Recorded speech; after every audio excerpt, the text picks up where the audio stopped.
అతిపెద్ద షాపింగ్ ప్రపంచం సిఎంఆర్ మన గుడివాడలో ప్రముఖ సినీ తారలచే నవంబర్ 27న గొప్ప ప్రారంభం. నమస్తే, నేను Keshav, welcome to Suman TV. NDA అద్భుత విజయం తర్వాత మహారాష్ట్రలో సమీకరణలు మారబోతున్నాయా? అలానే మహారాష్ట్ర విజయం అందించినటువంటి ఉత్సాహంతో ఆంధ్రప్రదేశ్ ఉప ముఖ్యమంత్రి పవన్ కళ్యాణ్కి ఒక ప్రత్యేకమైనటువంటి బాధ్యతని ఎన్డీఏ పెద్దలు ఇవ్వబోతున్నారా? దీని వెనుకున్నటువంటి రహస్యం ఏంటి? మరీ ముఖ్యంగా తెలంగాణ రాజకీయాలపై ఎన్డీఏ కూటమి ఫోకస్ పెట్టబోతోంది అనేటువంటి వార్తల వెనుక నిజం ఎంత? ఈ అంశాన్ని విశ్లేషించే ప్రయత్నం చేద్దాం. మనతో పాటు చంద్ర శ్రీనివాస్ గారు, పొలిటికల్ అనలిస్ట్ ఉన్నారు. చంద్ర శ్రీనివాస్ గారు నమస్కారం. పవన్ కళ్యాణ్ గారు చేసినటువంటి 10 నియోజకవర్గాలు 100% రిజల్ట్ కూటమికి. ఒక జోష్లో ఉంది ఇప్పుడు కూటమి. పైగా మహారాష్ట్రలో కూడా విపక్షం లేని పరిస్థితి. అక్కడ ఇచ్చినటువంటి జడ్జిమెంట్, పవన్ కళ్యాణ్ గారికి ఢిల్లీ పిలుపు వచ్చింది. ఏంటి దీన్ని వెనుకున్నటువంటి మర్మం? ఏం జరుగుతుంది? డెఫినెట్గా అన్ని మంచి రోజులు ఎన్డీఏకి కనపడుతున్నాయి. కేశవ్ గారు, నేను దాదాపు 2 సంవత్సరాల నుంచి ఇదే సుమన్ టీవీలో చెప్తున్నా. ఆయన ఎన్డీఏలో చాలా కీలకమైన పాత్ర. ఎన్డీఏ కన్వీనర్ కో-కన్వీనర్ అవుతాడు ఏ రోజుకైనా అనుకున్నాం. ఇప్పుడు ఆసనమైంది. దక్షిణ భారతదేశాల నుంచి అంత అద్భుతమైన అవకాశం పవన్ కళ్యాణ్ గారు రాబోతుంది. ఎందుకంటే ఆయన ప్రూవ్డ్, ఈజ్ ప్రూవ్డ్. అసలు ఏమీ లేనప్పుడే, ఒక ఎమ్మెల్యే కానప్పుడే ఆయన ఎన్డీఏకి 2 రాష్ట్రాల నుంచి ఏకైక వ్యక్తి, తెలుగు వ్యక్తి ఆయన పిలిచారు. ఆ తర్వాత ఆయన ప్రూవ్ చేసుకున్నాడు 100% స్ట్రైక్ రేటు. ఆంధ్రప్రదేశ్లో 21 గెలిచి దేశంలో ఎవరికి లేని విధంగా పవన్ కళ్యాణ్ గారిని ఒక రాజకీయాల్లో ఎలా ఎదగాలనేది ఒక ఎగ్జాంపుల్ కనపడ్డాడు. తర్వాత చూస్తే హిందూ సనాతన సాంప్రదాయాన్ని ఎత్తుకున్నాడు. అది నేషనల్ ఫిగర్ అయిపోయాడు. ఆ తర్వాత మహారాష్ట్ర ఎలక్షన్ బాధ్యత అప్పచెప్పారు. ఆ తమిళనాడు ప్రజలు కూడా ఆల్రెడీ పవన్ కళ్యాణ్ వైపు చూశారు. అదే సిచ్యువేషన్ మహారాష్ట్ర ఎలక్షన్స్ వచ్చింది. ఈజ్ ట్రబుల్ షూటర్ లాగా ఎన్డీఏ కనపడ్డాడు. తెలంగాణ వైపు చూస్తున్నారా? డెఫినెట్గా తెలంగాణ వైపు కూడా నెక్స్ట్ వస్తుంది. ఎందుకంటే ఆల్రెడీ హిందూ కట్టర్గా భావించే సంజయ్ని వదులుకొని చాలా తప్పు జరిగిపోయింది ఇక్కడ. డెఫినెట్గా సంజయ్ మళ్ళా వస్తాడు లైన్లోకి. ఇదే పవన్ కళ్యాణ్ గారు కలిస్తే తెలంగాణలో హ్యూజ్ తెలంగాణ లెక్క వేరు కదా. 2 తెలుగు మొన్న విడిపోయిన రాష్ట్రం. కరెక్టే. కాబట్టి మళ్ళీ ఒక సమైక్యవాదుల కుట్ర అనేటువంటి చర్చకి అవకాశం ఇచ్చినట్టు అవుతుంది. అదే ఉంటుంది సార్. ఎందుకంటే ఇప్పుడు ఇదే మరి రేవంత్ రెడ్డి గారు మహారాష్ట్ర వెళ్ళి ప్రచారం చేశాడు. ఎక్కడ గెలిపించుకోలేకపోయాడు. మరి అదే ఉప ముఖ్యమంత్రి ఆంధ్రప్రదేశ్ నుంచి వెళ్ళి మీరన్నట్టు 12 స్థానాలు గెలిపించుకున్నాడు. తర్వాత 12 కాకుండా 288 స్థానాల్లో దాదాపు ఈ కూటమి 200 పైన డబుల్ సెంచరీ దిశగా వెళ్ళటానికి కీలకమైన పాత్ర పోషించాడు కదా. అంటే ఈజ్ ట్రబుల్ షూటర్గా సక్సెస్ అయ్యాడు కదా. మరి ఇక్కడ తెలంగాణలో ఉండే వ్యక్తి, ఇక్కడే సినిమాలు చేసిన వ్యక్తి, తెలంగాణలో హ్యూజ్ ల్యాండ్ సెంటిమెంట్ లెక్క ఎక్కువ ఉంటుంది కదా. సెంటిమెంట్ రాష్ట్రం విడిపోయిన తర్వాత ఇప్పుడు 10 ఏళ్ళలో మారింది. ఒక ఎలక్షన్ 2 ఎలక్షన్ పనిచేసిద్దండి. ఇప్పుడు మారిపోయింది కాబట్టి ఉభయలో ఒకటైన భావనతో ఉంది. ఇక్కడ ఏంటంటే అధికారం రావడానికి మేమేం చేస్తామనేది ముఖ్యం. ఇప్పుడు బీజేపీ ఏం చేయబోతుంది? సెకండ్ క్యాపిటల్ అనే దిశగా హైదరాబాద్ అడుగు పెడుతుంది. ఢిల్లీ కలుషితమైంది.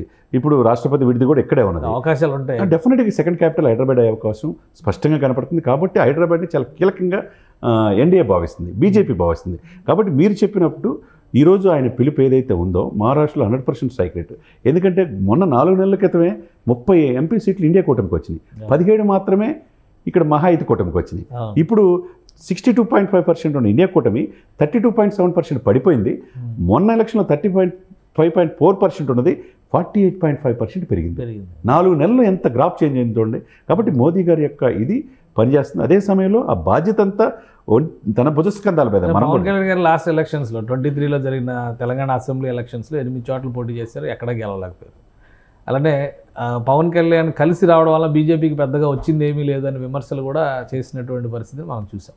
సో ఇప్పుడు మళ్ళీ అదే కాంబినేషను చంద్రబాబు నాయుడు గారిని అయితే పూర్తిగా సమైక్యవాది అనే ముద్రతోనే పూర్తిగా బయట పెట్టేసినటువంటి పరిస్థితి. తెలుగుదేశం ఎన్డీఏ కూటమి అనగానే తెలుగుదేశం కూడా డెఫినెట్గా తన రోల్ ప్లే చేసేటువంటి అవకాశం ఉంటుంది. సో ఈ 3 పార్టీల కూటమి మరోసారి వెళ్ళడానికి అవకాశం ఎంతవరకు? డెఫినెట్గా ఉంది. మీరన్నట్టు అన్ని స్థానాల్లో ఓడిపోయినంత మాత్రం జనసేన ఎప్పుడు అలా ఉంటుంది అనుకుంటే పొరపాటు. ఓటమి నుంచే జనసేన గెలుపు నేర్చుకో. అంతే కదా. ఓటమి నుంచి ఆయన ఓటమికి చిరునామా ఒకప్పుడు పవన్ కళ్యాణ్, ఇప్పుడు గెలుపుకి చిరునామా ఎవరంటే పవన్ కళ్యాణ్ కనపడుతున్నాడు దేశవ్యాప్తంగా.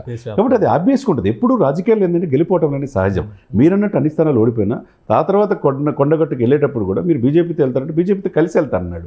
అప్పుడు పరిస్థితి వేరు. ఒకప్పుడు బీజేపీ ఎంత ఉంది, 4 ఎంపీ స్థానాల నుంచి ఈరోజు 400 దాకా ఎగబాకినప్పుడు, 13 రాష్ట్రాల్లో బీజేపీ పాగా వేసినప్పుడు, 3 రాష్ట్రాలకి కాంగ్రెస్ పరిమితమైనప్పుడు ఎప్పుడు ఇలా ఉంటుంది అనుకోవడానికి లేదు కదా. ఇప్పుడు ఆ ఫార్ములా అనేది ఎప్పుడు పనిచేయదు. ఇప్పుడు ఆల్రెడీ సక్సెస్కి బ్రాండ్గా పవన్ కళ్యాణ్ గారు కనపడుతున్నాడు. కాబట్టి ఈరోజు తెలంగాణలో కూడా ఆయన ద్వారా ఇమీడియట్గా చూస్తే తెలంగాణలో local body elections, municipal corporations elections వచ్చే అవకాశం, జిహెచ్ఎంసీ ఎలక్షన్స్. సో ఈ ఎలక్షన్స్ దగ్గర ఇక్కడ నుంచి మొదలవుతుంది కూటమి పరంపర అని అనుకోవచ్చు. తప్పకుండా ఉంటుందండి. ఎందుకంటే హైదరాబాద్ అనేది ఫాస్టెస్ట్ గ్రోయింగ్ సిటీ, ప్రపంచంలోనే అత్యంత అభివృద్ధి చెందిన నగరం. మీరు ఉన్నప్పుడు కాంగ్రెస్ 45 కార్పొరేట్స్ సంజయ్ ఆధ్వర్యంలో గెలిపించుకోగలిగారు. మరి అప్పుడు ఆ సిచ్యువేషన్స్ నుంచి ఇప్పుడు కనుక ఆ రోజు జనసేన రిక్వెస్ట్ చేశారు, మోదీ గారి పిలుపు మేరకు మొత్తం విత్డ్రా చేసుకున్నారు జనసేన, వాలంటరీగా సపోర్ట్ చేశారు కాబట్టి బీజేపీ పర్ఫెక్ట్గా ముందుకెళ్లారు. రేపు మళ్ళీ ఇదే జనసేనతో కలిసి కొన్ని స్థానాలు వీళ్ళు పోటీ చేసినా బీజేపీ పోటీ చేసినా డెఫినెట్గా సక్సెస్ ఫార్ములా ఎక్కడో మహారాష్ట్ర, మన గడ్డ మహారాష్ట్రలో వెళ్ళి సక్సెస్ చేసినప్పుడు ఇక్కడ కాదంటానికి ఏం లేదు కదా. కాబట్టి సెంటిమెంట్ అనేది 1-2 ఎలక్షన్స్ అయిపోయింది. ఇప్పుడు ప్రజలు చాలా క్లారిటీతో ఉన్నారు, ఎక్కడ ఎవరు కావాలో వాళ్ళకి తెలుసు. క్లారిటీకి పక్కనున్న రాష్ట్రంలో 100% స్ట్రైక్ రేట్ చూపించాడు కాబట్టి పవన్ డెఫినెట్ తెలంగాణలో కూడా వర్కౌట్ అయ్యే అవకాశం స్పష్టంగా కనపడుతుంది.